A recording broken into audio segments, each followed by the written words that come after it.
మంది మహానుభావుల త్యాగ ఫలమే స్వాతంత్రమని AP deputy CM Pawan Kalyan అన్నారు. కాకినాడలో నిర్వహించిన స్వాతంత్ర దినోత్సవంలో ఆయన పాల్గొని జాతీయ జెండాను ఆవిష్కరించారు. ఈ సందర్భంగా ఆయన మాట్లాడుతూ సూపర్ 6 అమలు చేసి మహిళలకు ప్రత్యేక ప్రాధాన్యత ఇస్తున్నామన్నారు. స్త్రీశక్తి ద్వారా మహిళలకు ఉచిత బస్సు ప్రయాణ పథకం ప్రారంభిస్తున్నట్లు తెలిపారు. స్వాతంత్రం చాలా త్యాగాలతోటి సాధించుకున్నది. ఈ రోజున గౌరవ ప్రధానమంత్రి శ్రీ నరేంద్ర మోదీ గారి మార్గదర్శకంలో, ముఖ్యమంత్రి శ్రీ నారా చంద్రబాబు నాయుడు గారి నాయకత్వంలో అభివృద్ధి సంక్షేమం సమపాళ్లుగా ముందుకు సాగుతూ ఉంది.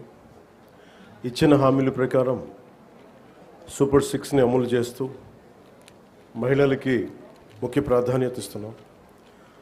రాష్ట్రంలో తల్లికి వందనం పథకం ద్వారా ఈ ఏడాది 67.27 లక్షల తల్లులకి, మాతృమూర్తులకి 8,745 కోట్లు వారి అకౌంట్స్లో జమ చేశాం. అలాగే దీపం పథకం కింద 2 విడతల్లో 1 కోటి ఉచిత గ్యాస్ సిలిండర్లు ఇచ్చి 5 ఏళ్లలో ఏడాదికి 3 సిలిండర్ల చొప్పున 13,423 కోట్లు ఖర్చు చేయబోతున్నాం. ఈ రోజు నుండి స్త్రీ శక్తి పథకం ద్వారా ఆర్టీసీ బస్సుల్లో మహిళలకి ఉచిత ప్రయాణాన్ని ప్రారంభిస్తున్నాం. పంచాయతీరాజ్ బాధ్యతలు స్వీకరించిన వెంటనే జాతీయ పండుగల నిధులను మైనర్ పంచాయతీలకి 100 నుంచి 10,000కి, మేజర్ పంచాయతీలకి 250 నుంచి 25,000కు పెంచి సర్పంచుల ఆత్మగౌరవాన్ని కాపాడాం.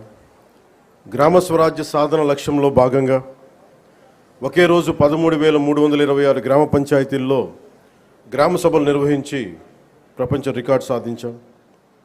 పల్లె పండుగ ద్వారా 4,000 కిలోమీటర్ల సిసి రోడ్లు, 22,500 మినీ గోకులాలు, 1,00,000 నీటి కుంటలు,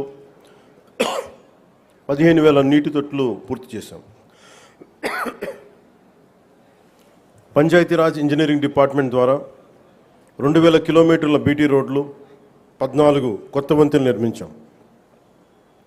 గ్రామీణ ఉపాధి హామీ పథకం ద్వారా 75.23 లక్షల ఉపాధి శ్రామికులకు గ్రామాల్లోనే ఉపాధి కల్పించి ప్రమాద పరిహారం 50,000 నుంచి 4 లక్షలకు పెంచాం. అడవి తల్లి బాట కింద కొండ ప్రాంతాల్లో 1,005 కోట్లతోటి 625 గిరిజన గ్రామాలను అనుసంధానిస్తూ 1,069 కిలోమీటర్ల రోడ్ల నిర్మాణానికి ప్రధానమంత్రి జనజాతి ఆదివాసీ న్యాయ మహా అభియాన్ కింద ఉపాధి హామీ పథకం కింద రాష్ట్ర నిధులతోటి శ్రీకారం చుట్టాం.